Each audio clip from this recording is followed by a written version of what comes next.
What's going on, guys? Lentz, Lundy boxing here. So I just finished watching Josh Taylor versus Jack Catterral, and man, that was an action-packed fight. Coming into round one, I thought it would be more of a boxing match because both fighters were kind of hesitant, popping the jab, giving different looks, taking different angles. But as soon as Jack Catterral landed that straight left hand, it kind of triggered Josh Taylor, and he was going forward until round 12. So for 12 rounds, it was basically Jack Catterral on his bicycle outboxing Josh Taylor, while Josh Taylor was coming forward and barely landing any shots. According to CompuBox, Jack Catterral landed more shots than Josh Taylor.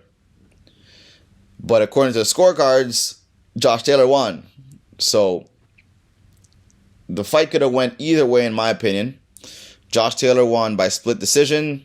However, he is the undisputed champ. He has all 5 belts, including the Ring Magazine belt. On top of that, the fight was in Scotland, and Josh Taylor is a Scottish fighter. So, for Jack Catterral, in order to beat the champ, you need to win in a convincing manner, the same way George Kambosos did with Teofimo Lopez, or you have to win by knockout. On top of that,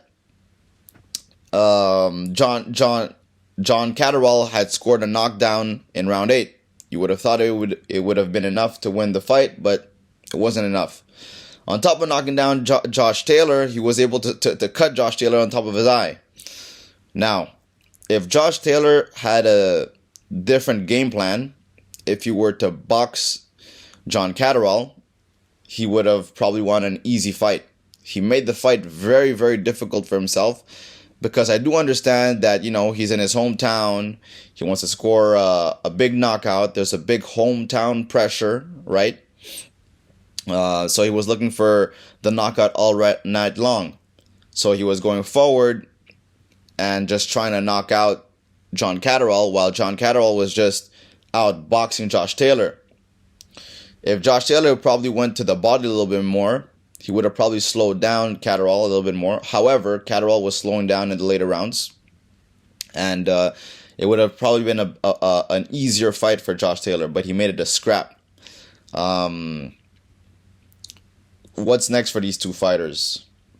For Jack Catterral, it's probably back to the scoring board, back to the drawing board. Sorry.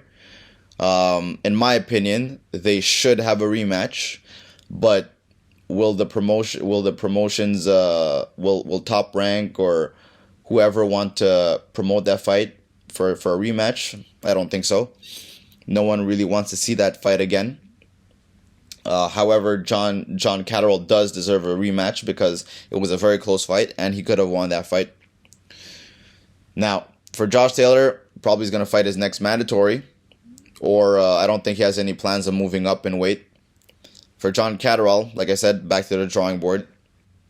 Now to wrap up, if Josh Taylor wasn't looking for a big knockout all fight long, it would have been an easy fight and he would have outboxed Catterral easily.